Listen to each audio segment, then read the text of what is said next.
Welcome to your weekend review here on WINN FM 98.9 for the period December 16th through 21st. Making the news last week, accident claims another life amid rising calls for road safety following heartbreaking fatalities in St. Kitts and Nevis. House passes $1.127 billion budget for 2025. A new queen crowned, Miss Caribbery Danica Dickinson. Sean Richards laments the government's approach to inflation. No customs duty on approved eco-friendly alternatives to plastic for 3 years in St. Kitts and Nevis. Ministry of Health for St. Kitts and Nevis updates radiology department with brand new 128-slice CT scan machine. Miss Soraya Williams Powell was crowned as the Republic Bank Miss Teen St. Kitts and Nevis pageant queen. St. Kitts Nevis opposition leader on the state of crime in the country during intervention on 2025 budget. St. Kitts Nevis Prime Minister, Minister of Finance unveils 2025 budget of $1.127 billion. Now the details. The Federation of St. Kitts and Nevis is grappling with the aftermath of several tragic road fatalities, most recently underscored by the death of 29-year-old Dr. Simoneth Williams. The incident occurred on December 20th, 2024, between 11:30 p.m. and 12 p.m. on the Island Maid Road in New Road, adjacent to the Robert L. Bradshaw International Airport's runway fencing. According to the police, preliminary investigations suggest that Williams was struck while walking along the main road. She was transported to the Josephine France General Hospital, where she succumbed to her injuries shortly after her arrival. The Royal St. Christopher and Nevis Police Force has initiated an investigation into the circumstances surrounding this fatal incident. The police identified both the vehicle involved and the driver, who remains unnamed at the time of reporting. The Ministry of Health, in a statement on the tragic death of Dr. Williams, reiterated the call for increased road safety, stating that such tragedies can be prevented and urging the community to, quote, commit to being their brother's keeper, fostering a culture of care and responsibility while navigating our streets, end quote. This tragedy comes just days after the Federation experienced its previous harrowing road accidents, including a deadly crash on December 11th that claimed the lives of 5 individuals near Brimstone Hill, and another accident on December 6th that left 2 19-year-olds dead. These escalating fatalities have reignited widespread calls for increased road safety measures across the islands. Prime Minister the Honourable Dr. Terence Drew emphasized the imperative for enhanced road safety as he mourned the deaths caused by these distressing accidents. He urged citizens to exercise greater caution while driving, especially during the festive season when traffic typically surges. Additionally, the Citizen Security Secretariat has expressed deep concern regarding recent traffic fatalities and the need for collective action to prevent further tragedies. They have urged all road users to exercise maximum caution, particularly as the Sugar Mass and Christmas festivities continue, which tends to increase road usage. The government and various community organizations are collaborating to launch campaigns to heighten awareness about road safety and advocate for measures such as avoiding alcohol before driving, adhering to speed limits, and remaining vigilant to distractions while on the road. As the Federation continues to mourn the recent losses, the community is called to action, to come together in solidarity, support affected families, and prioritize safety to prevent such heart-wrenching incidents from occurring in the future.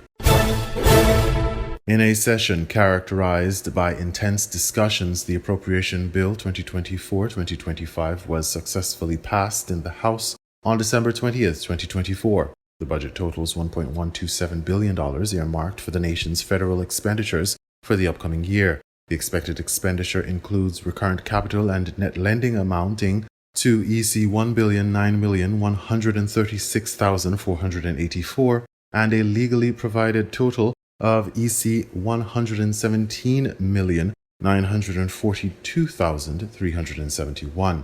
The passage of the bill comes on the heels of Prime Minister and Minister of Finance, the Honourable Dr. Terence Drew's budget address delivered on December 16th, 2024, under the theme Innovating Inclusivity and Sustainability, Our Pathway Forward, followed by a week of discussion and debate. The 2025 budget exhibits substantial increases across multiple ministries compared to 2024 allocations. Specifically, recurrent expenditures are projected at $885 million, while capital expenditures are $209.4 million. This financial strategy is tailored to bolster essential sectors including public security, education, tourism, and health, crucial for the nation's ongoing development and recovery following previous economic challenges.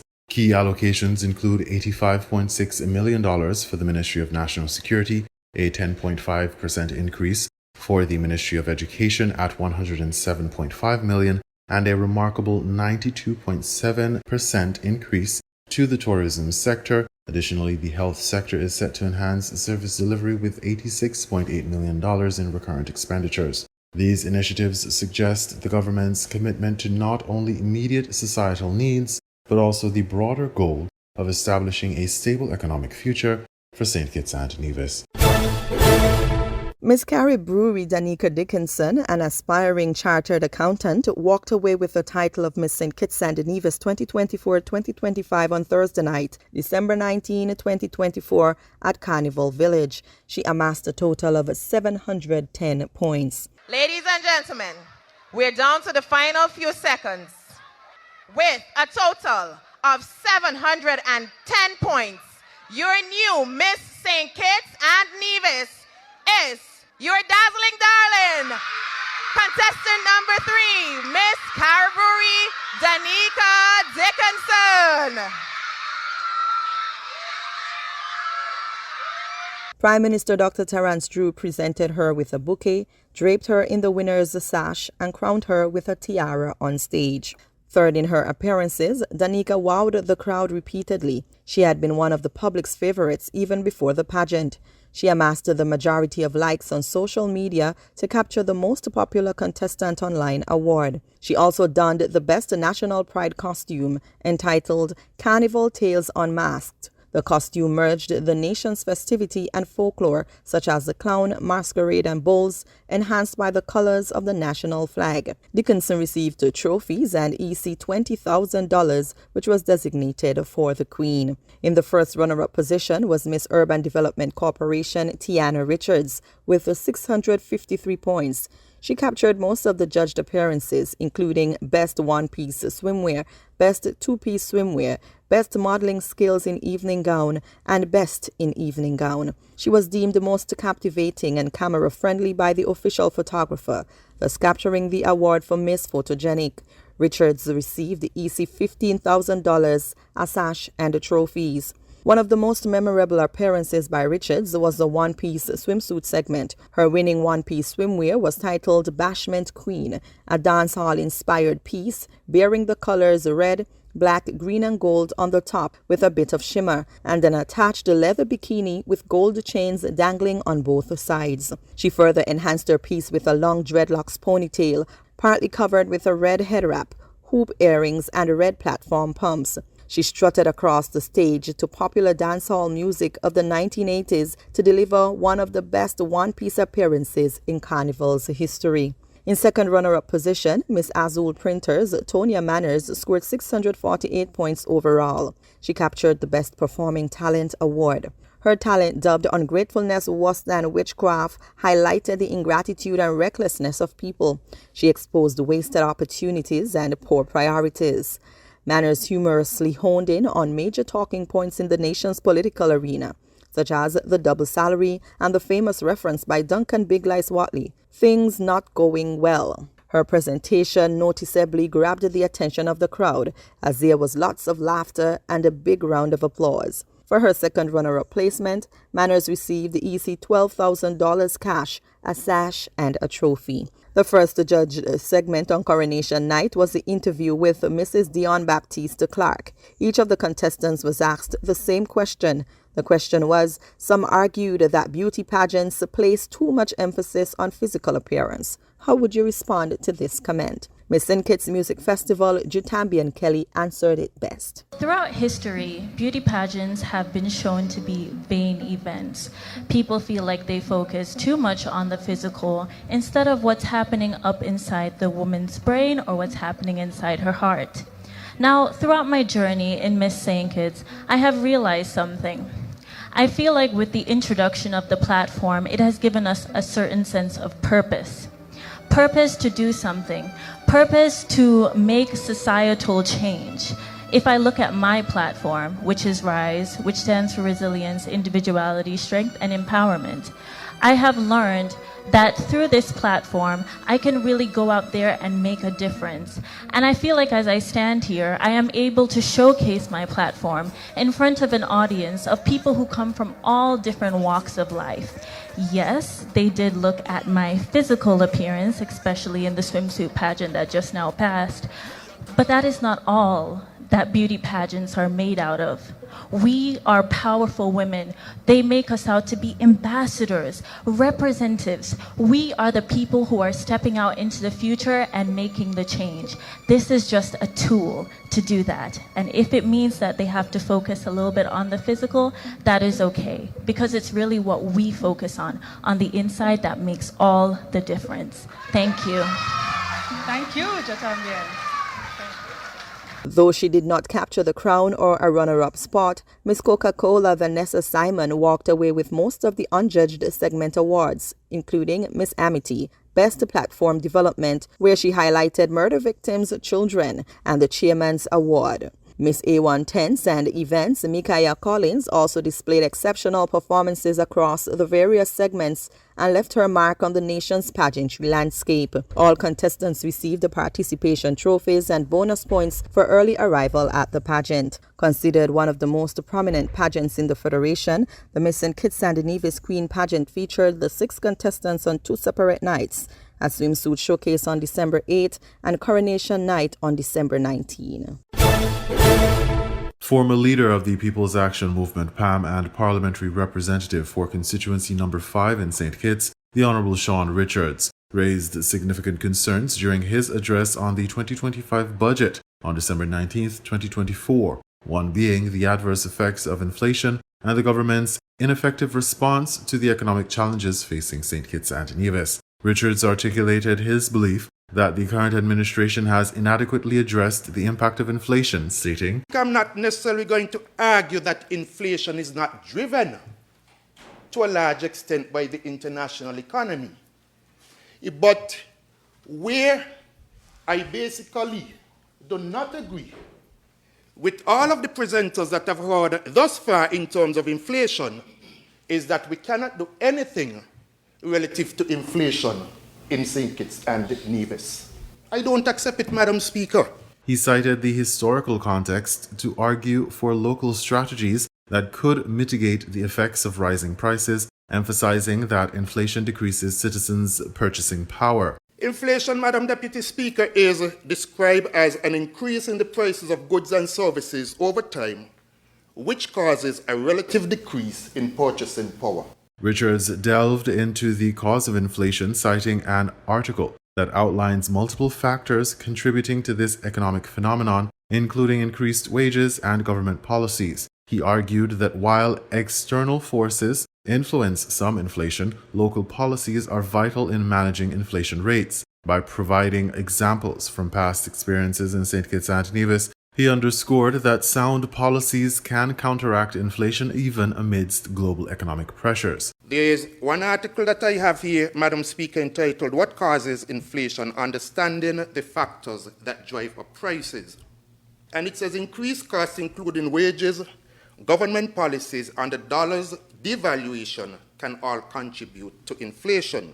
Richards further illustrated his point by reflecting on the history of inflation within St. Kitts and Nevis, referencing various inflation rates from 2011 onward. For instance, in 2015, the country experienced a notable negative inflation rate of negative 2.30%, which stood in stark contrast to the global inflation rates at the time. In 2015, VAT was removed from food, medical supplies, funeral expenses, and also educational supplies. Richards stated, attributing this policy decision to a period of economic relief for citizens. Combined with removing VAT on essential goods, it helped ensure that the purchasing power of St. Kitts and Nevis' citizens was protected against global inflationary trends. Richards critiqued the current government's budget proposals, expressing discontent with the lack of substantive measures to provide immediate economic relief. He remarked that rather than presenting solutions to curb inflation, the budget indicated potential increases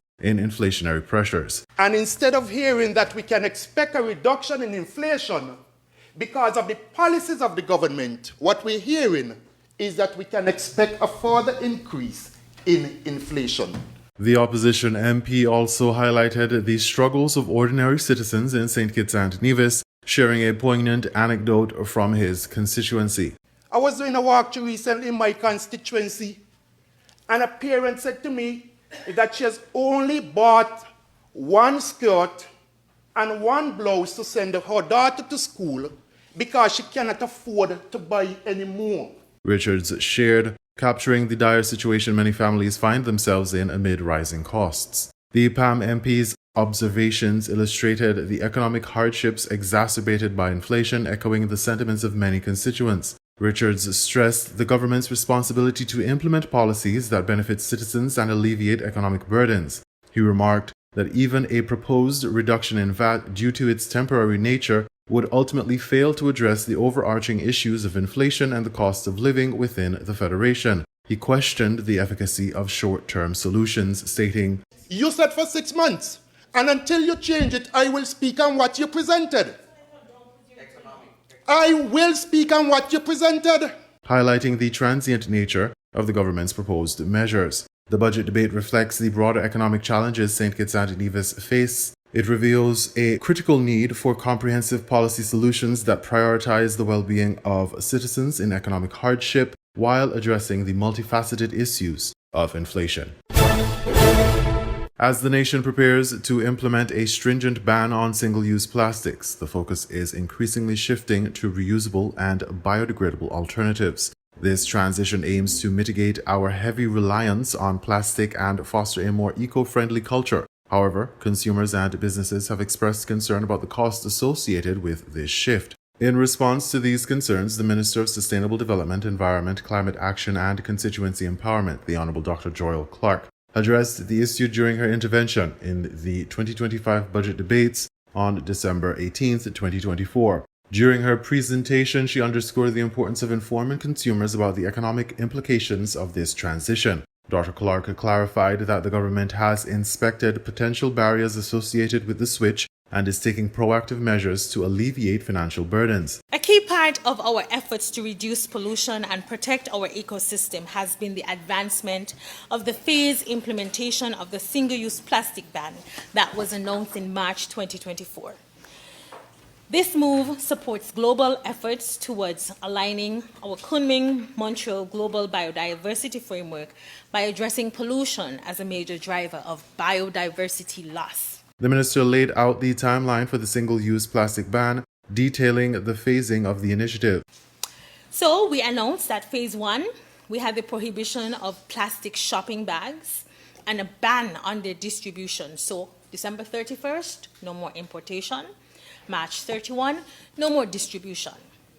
In July 2025, phase 2 will be no more use of styrofoam food containers. And the ban on plastic plates and cups, bowls, and utensils will be effective November 2025. The ministry has been working collaboratively with various stakeholders across different sectors, recognizing that the transition will impact businesses, especially those operating small scale. The ministry assembled an interagency ad hoc committee that includes stakeholders from trade, tourism, and other environmental sectors to oversee and guide implementation. We did this collaboratively. And this group developed standards and sourced sustainable alternatives to banned products. This collaborative effort seems to have succeeded as feedback indicates significant readiness among stakeholders. The feedback gathered indicates widespread stakeholder readiness, with many businesses depleting their current plastic stocks in preparation for the full implementation of the ban. The government has pledged to implement tax concessions to promote the adoption of sustainable materials, further supporting consumers and businesses during this transition. Acknowledging the potential for small businesses and consumers during this transition, we pledge to pair the ban with suitable tax concessions to support the adoption of sustainable alternatives. A significant measure introduced as part of this initiative is the temporary waiver of the Customs and Excise Tax (CET) on approved eco-friendly substitutes for single-use plastics. This waiver is effective January 1, 2025 through to December 31, 2027. 2027. So, January 1, 2025 through to December 31, 2027, there will be no customs duty charged on environmentally friendly substitutes for single-use plastics. Dr. Clark emphasized the importance of consumer awareness in this transition, advising citizens to hold vendors accountable. To make it very clear, if your chicken and chips go up, you remind the shopkeeper that the price shouldn't change because the new cardboard box that they're serving the food in is duty-free. Okay? Be informed as a consumer and don't let anybody who accepts payment for slander to fool you. Not let nobody fool you. The duty-free means the price of the packaged goods should not change. With these steps in place, St. Kitts St. Nevis is poised to make substantial strides toward a more sustainable future, aligning with global efforts to combat plastic pollution while supporting its local economy.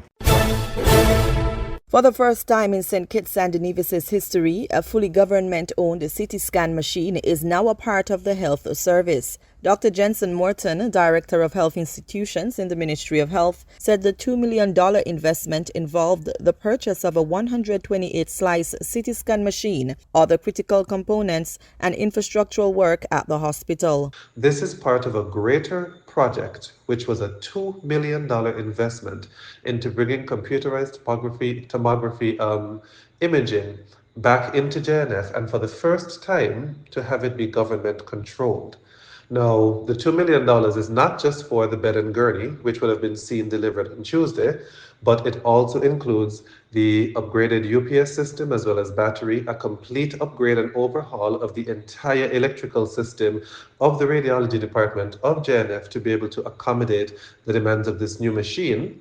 And it also includes specifically an injector that will assist us in being able to perform cardiology cases for the very first time in St. Kitts and Nevis, which is a service that we intend to bring to the public of St. Kitts and Nevis by 2027. So when I say government-owned CT scan machine, this is the first time that a fully government-owned machine is going to be a part of our health service. The 128-slice CT scan machine is the first of its kind in the Eastern Caribbean. The investment began in November 2023 with a signing agreement between Prime Minister Dr. Terence Drew and International Medex. The construction of a brand new state-of-the-art unit began thereafter. So over the span of the months, it was the preparation of the room, which I would have started describing. It would have been the plans with regards to the logistics. It would have been the actual construction of the machine by the company and shipping of that machine, and a multitude of other things that would have occurred over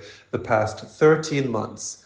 The final part of the process will be its final installation, the final programming of the machine, the injector programming, as well as the finalization of the training of the staff with the actual machine that we have on the ground. Dr. Morton anticipates CT scan services to begin by the end of January 2025. Until then, the staff of the radiology department and the engineering and maintenance units will undergo training to prepare for operations. We've already begun the training process of the radiography staff, but this would have been facilitated by them traveling to other islands with CT scan machines of the same company type. We still would have to have them do sessions with the actual machine that they'll be using actually in St. Kitts before we launch it to the general public. So everything's going to be done properly. Our engineering and maintenance staff are all in with regards to the installation process, and they're also going to be all in with regards to having the ability to do any repairs that may be necessary on the ground, apart from the major ones, which will be part of our preventative maintenance process with international MEDEX, and that will take place annually.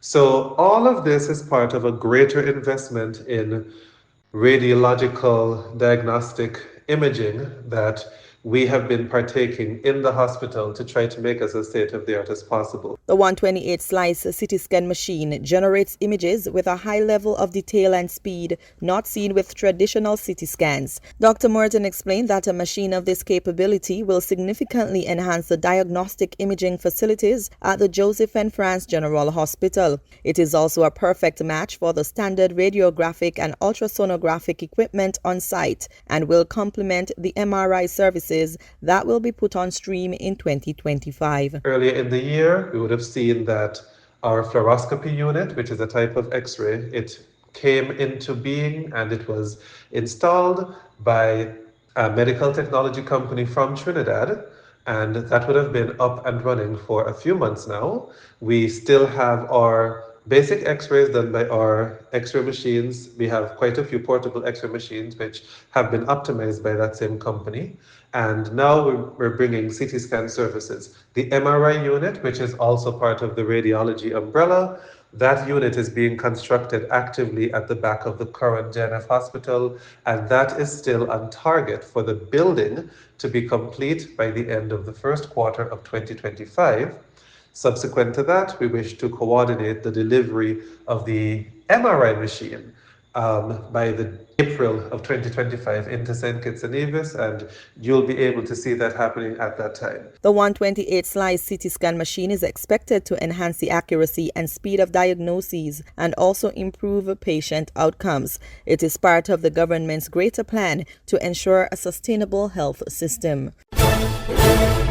Miss Soraya Williams Powell, a student of the Verchilds High School, clinched the crown in a fiercely contested Republic Bank Miss Teen St. Kitts and Nevis pageant on Tuesday night, December 17, 2024. She cried tears of joy as her hard work and dedication had finally paid off. Of the 5 judged segments, Soraya won the Best Personality and Achievement Speech, Best Costume, and Best Formal Teenage Wear for a total of 692 points. She also won the Miss Amity, Miss Photogenic, and Social Media Awards. The first runner-up position was awarded to Lajanique Boone of the Immaculate Conception Catholic School, who attained the Chairperson Award. She amassed a total of 684 points. Miss Deshinaya Charles of the Keon High School won the Best Onstage Interview and Best Performing Talent for the second runner-up position with 666 points. The other participants were Kyla Gerald of the Saddlers Secondary School, Yushadika Francis of the Bastia High School, and Jonish Rogers from Washington Archibald High School. All 16 beauties performed exceptionally well, quite evident by the implementation of the tiebreaker policy on 2 occasions. The contestants' talents particularly moved viewers of the show.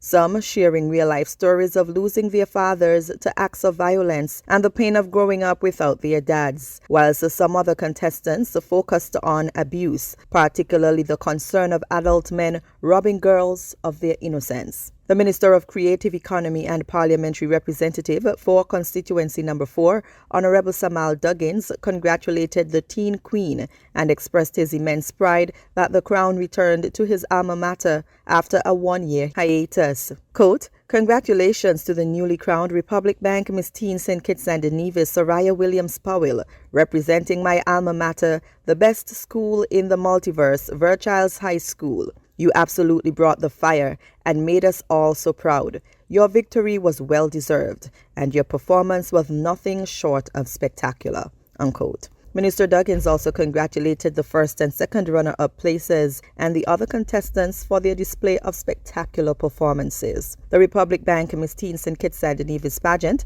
has been one of Sugar Mass's most sought-after events. Like in recent years, this year the tickets were sold out despite the hundreds of people who viewed the pageant live on social media. The growing interest in the show is backed by the teen beauties who year after year promote themselves with a high level of confidence and energy. Minister Duggins expressed the quote, "The sold-out show was truly one for the history books, showcasing the immense talent and grace of our nation's youth. Kudos to all the participants for an unforgettable night."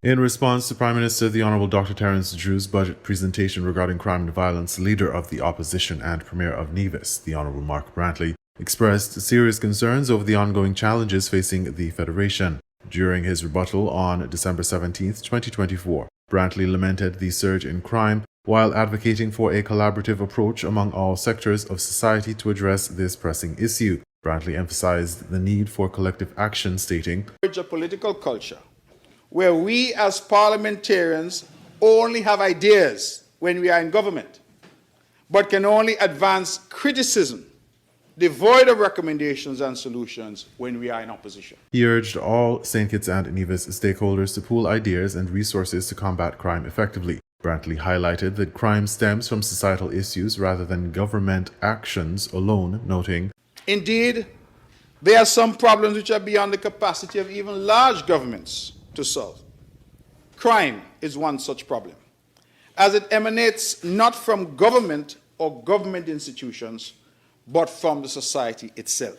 The Leader of the Opposition emphasized solutions rather than blame, insisting that the focus should remain on the criminals and addressing deviant behavior, not wasting our time attacking each other. "I extend always my hand of friendship to the government to help in any way that I can, recognizing that crime is everybody's problem, and that without citizen security, the country cannot achieve any lasting economic or social gains." Brantley referenced the historical context of crime in St. Kitts and Nevis, citing the most murderous year in St. Kitts and Nevis's history in 2008 with 35 murders. Crime has remained a constant threat throughout the years, regardless of which party is in power. His emphasis on a bipartisan effort to tackle crime underscored his desire for unity in the face of a societal problem that transcends politics. In addition to discussing crime, Brantley pointed out the interconnected nature of global events and their impact on local issues, particularly the rising cost of living.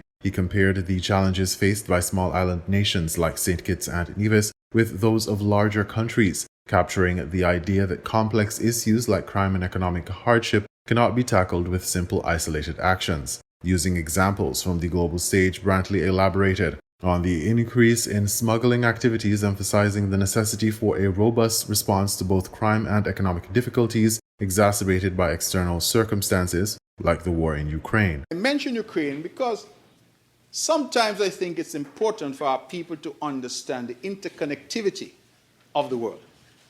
So we hear about war in Ukraine. The man on the bus in Cairn said, "That not got nothing to do with me." The man on the bus to Cotton Ground in Nevis said, "That's them people over there in Europe playing the fool. That has nothing to do with me." But the Ukrainian grain market is one of the largest in the world. Do we know, Madam Speaker, that 5% of total global wheat exports comes from Ukraine? 5%.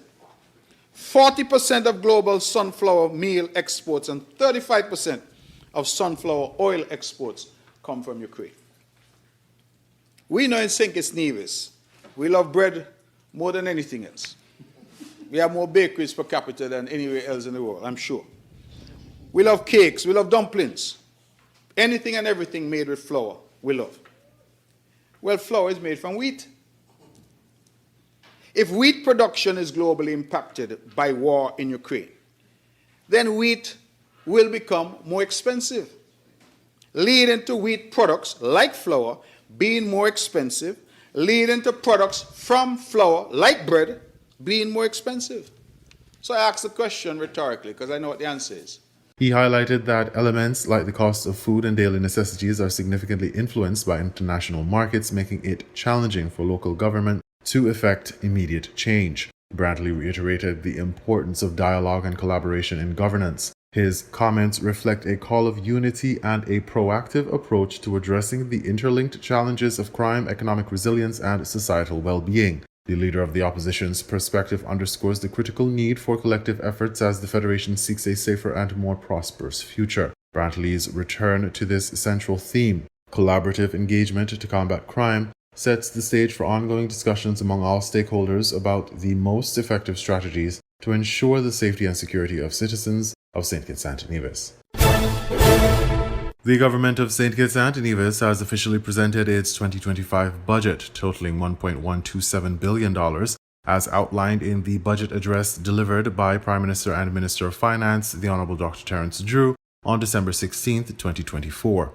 The budget for 2025 includes notable increases in various ministries compared to allocations made for 2024. Recurrent expenditures are $888 million and capital expenditures are $209.4 million. These figures represent a strategic allocation to enhance public security, education, tourism, and health, all essential sectors for the nation's development. In reviewing its fiscal performance in 2023, the government recorded a surplus of $27.8 billion in the overall balance and surplus of $44.2 million in the primary balance, with total revenue and grants amounting to $1.2 billion. This achieved despite total expenditures hitting $1.1 billion, an increase of 13.1% compared to budgetary forecasts. The government's ability to surpass its revenue targets was attributed to higher collections of various taxes, particularly those related to income and international transactions. In contrast, the 2024 budget allocations for total expenditure were set at $1.1 billion, reflecting a more restrained fiscal approach than the anticipated growth in the 2025 budget. This shift indicates a government strategy for increased investments across multiple sectors to foster economic growth and infrastructure development. A significant portion of the 2025 budget is earmarked for security and social development. The Ministry of National Security, Citizenship and Immigration has been allocated $85.6 million for recurrent expenses, a 7.9% increase from the previous year. This funding will support initiatives such as the Safety and Security Improvement Program and the refurbishment of police facilities, ensuring enhanced safety for citizens. The Ministry of Education also allocates $107.5 million for recurrent expenditure, a 10.5% increase from 2024. Investments will focus on upgrading school facilities and improving the learning environment, with particular attention to technological integration in classrooms, demonstrating the government's commitment to quality education.